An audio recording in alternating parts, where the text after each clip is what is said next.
Okay. So the problem is that I started talking about this article and then I had to unmute for Scream, so now I'm kind of all over the place. So I'm gonna start over again, okay? I'm gonna explain exactly what I think more in depth again, okay? So this is the Ship Esports article about LEC salaries. I haven't viewed it fully, this article, but mostly. Salary data from all 50 players active in the 2024 summer, 2025 winter splits was collected over several months. So yeah, like salaries are kind of known because like people leak it, and most of the players have agents, and then the agents kind of know like everything, right? So for more than 95% of the cases, the reported salaries were verified to be within a maximum of 20 or minus 20k, I guess, right? So like they're saying it's accurate according to their sources, blah blah blah. This is like a page here explaining what are salary bonuses. Salary bonus is like if you go to Worlds or if you win like a split or if you place like top 4, you can get like a bonus, right? Depending on what's in your contract. How much do LEC players earn? So here it says that the minimum salary you get when you're in LEC is 60k, which is I think I was always kind of like that. And then it says that most players earn more than this base amount. Yes, like it's usually they won't give you, like even if you're the lowest paid player or people won't give you a good contract, they're still going to give you probably a bit more than 60k. On the other hand, no LEC player has earned a 7-figure salary since the start of 2024. So the reason for this is because players used to have 7-figure salaries, and then esports went kind of to shit, esports winter, right? And then salaries kaboomed, like crashed in a way, and now like even players who had multi-year contracts signed for high salary had to sign a new contract. They're like the org came to the player and they said like, hey, we can't be paying you this much anymore. So either you're gonna take a reduction in salary or we're gonna have to bench you, because by benching the player will earn then less money on the bench anyway, and they're saving money that way, right? By signing another player. So, okay, this was the most surprising part to me. The average LEC salary is 2025 is 240k. I thought it would be a lot lower, right? So then, if you keep reading, so they say that in summer 2024, it used to be 270, so that's an 11% decrease, okay? So it's gonna probably also be decreased on next year. Salaries are gonna be lower and lower until a point where they probably stabilize. And I think it's probably going to be around like 200k or maybe 150k, we'll see. A closer look at the average salaries. While the average salary is estimated at 240k, the median salary for LEC players starting in winter split 25 is estimated at 165, okay?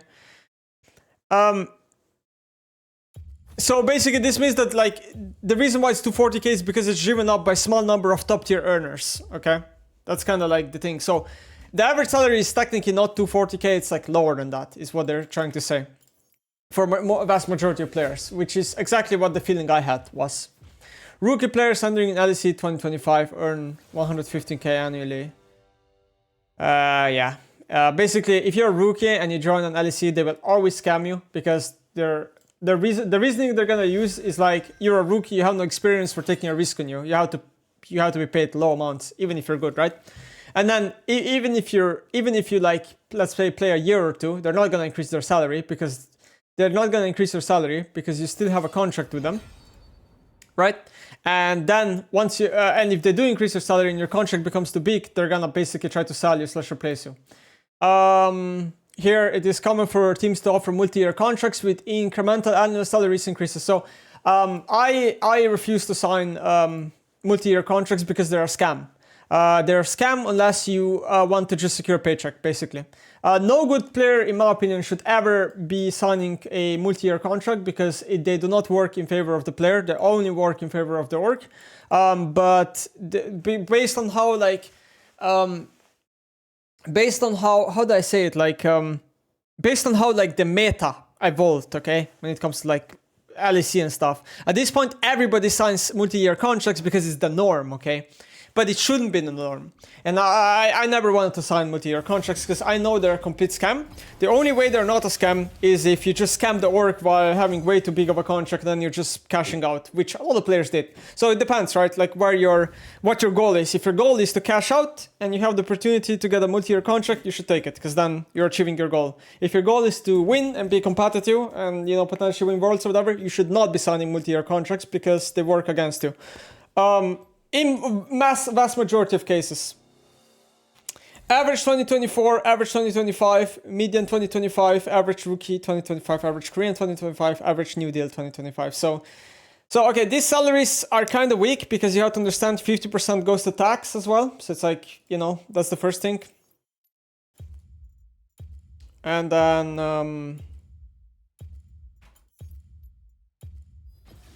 then if you compare these salaries to how they used to be years ago, the players are earning very bad amounts of money, in my opinion. And not 50. I mean, I think in most cases it's 50. I'm actually not totally sure. I could be wrong on this, but yeah, it's at least 30. I think if you have like 200k, it's already 50, I believe, but I don't know. I could be wrong on that. Basically, like large portion goes to tax, I guess, is what I'm trying to say. And what am I trying to say? I had something in my mind. Trying to remember. Let me think. Oh yeah, basically the point I was trying to make is that unless you're a top tier player, being an LEC Pro is, in my opinion, just not a very good decision anymore. Like content creation is just a lot better, simply because of how the salaries crashed completely. Obviously, if you know, manage to get $1 million here and there, or maybe a bit less, you could be set for life playing like 2 years in a pro league. So here it says highest paid LEC players, okay? It says Caps, highest paid player. I think that's totally fine. Hansama, Larsen, Elioya, in no particular order, right? So I saw a lot of people were very surprised in my chat that like Larsen is the top paid salary, but it's like, it makes like complete sense because he had many chances of leaving Rogue and he never did, even when he was at the off season. And then he basically stayed in Rogue, even though Rogue is just building kind of 10th place teams or whatever, like bottom tier teams for the most part. And he took like a 4-year contract. So at that point, like the only logical conclusion you can come in your head as an outsider that has no idea is that basically he just took the money, right? So he took like a multi-year contract that has a lot of money. Because Rogue, for some reason, offered him that because Rogue wants Larsen to be the franchise player, right? So there's no surprise about this. I mean, Elioya is also kind of franchise players of Mad Lions and yeah, Hansama, yeah, Caps, okay. This also kind of like makes sense why. Now like there's another reason here why Hansama was, they were trying to replace him with, what was it, Kalista, right, in the offseason.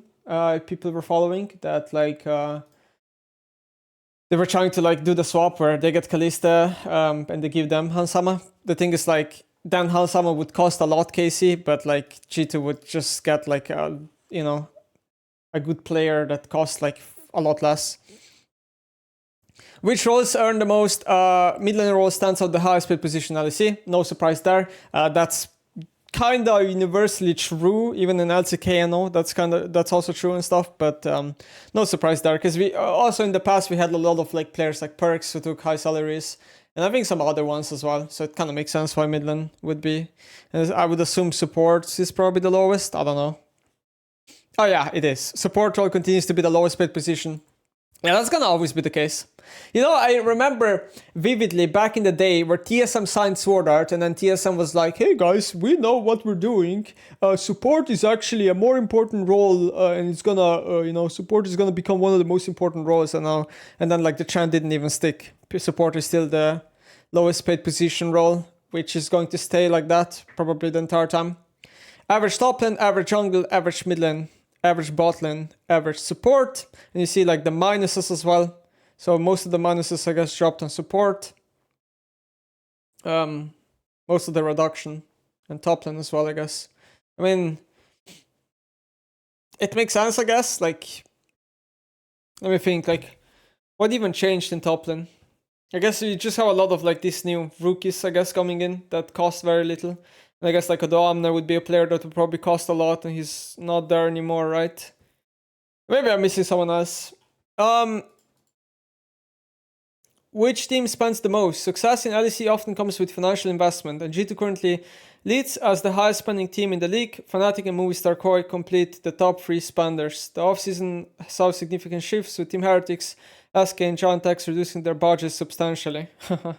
Meanwhile, Karmine Corp, previously the lowest spender, has climbed to 7th place. Okay.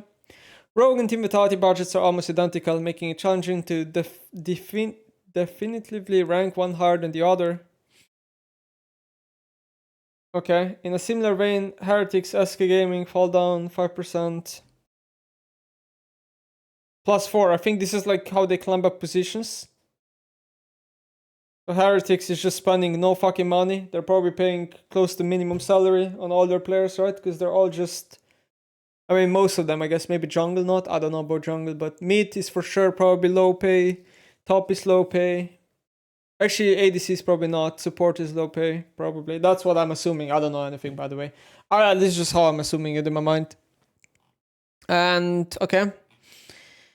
So, if you look at it, I mean, if you look at this, I would say... I would probably say good job to Karmine Corp, honestly. I think they're the biggest winners here. Maybe Giantex, but mostly Karmine Corp to me. Yeah, probably Giantex, Karmine Corp for me are like the biggest winner if you look at this. The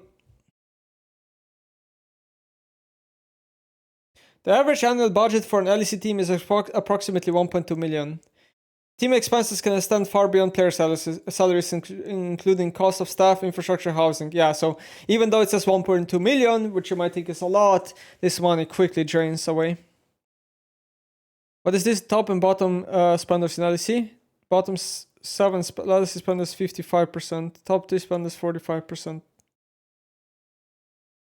Oh, so top 3 spenders account for 45% of the league's total spending. Wow, that's crazy. Sporting financial regulations introduced by Riot Games in 2024 aim to prevent teams from overspending. Yeah, so teams, I heard this before, I read it too. Teams have basically a salary cap in LEC. And if you go past the salary cap, you have to pay basically to the league. And then all the other orgs get some amount of the money or something like that. And yeah, I heard this too before, so this is for sure correct. 400k is basically the salary cap per player, I think, basically right now. Most orgs are not paying 400k, you know, to players. While salary is going down, is a market correction following an economic bubble in esports, which peaked in 2021. Pretty much, yeah. Esports contracts just went way too high, and now they're trying to correct them, but it takes time, you know, like every year they have a reduction, and then, yeah. How is that motivating to the players, this article? I mean, it's not, like, again, like, okay, I'll explain this. Let me just finish the article. EU versus NA. So they're probably talking about how NA used to spend a lot more, I would assume, right? Cloud9 Perks deal, 11.75 million. TSM Sword mil, over 6 mil. It's complete scam. Crazy. Okay, expectation for future. As esports market stabilizes following recent corrections, some organizations as Heretics, KC, Mad Lions, and G2 are nearing a break-even point. However, many salaries still reflect the bubble era of numbers, as some players remain on contracts signed years ago. That's exactly what I said before. A common approach for teams looking to reduce salaries for players on older contracts is to offer them an extension. Yeah, exactly, that's what they do. They're like, hey, we're gonna extend you, we really wanna stay with you, but in reality, they don't, okay? The reason why they offer extensions is because then they can like sell you, you know? So they always have you, basically. You never want to let the player... Basically, no org wants the player to go into free agency because it's just bad for them. And players are dumb because players are signing multi-year contracts and they're fucking themselves over. And because they did that, now the norm is to sign them. Anyway, what I wanted to say is that... Basically what this means is that if we ever get like an insane talent in League, okay, let's just say, I don't know, some insane player rises up in solo queue and he's looking like you know, let's say we get another Kalista or something, you know, like just so people understand. If that person is smart or that player is smart, right? He might logically like understand that it is not worth to be a pro player in these circumstances.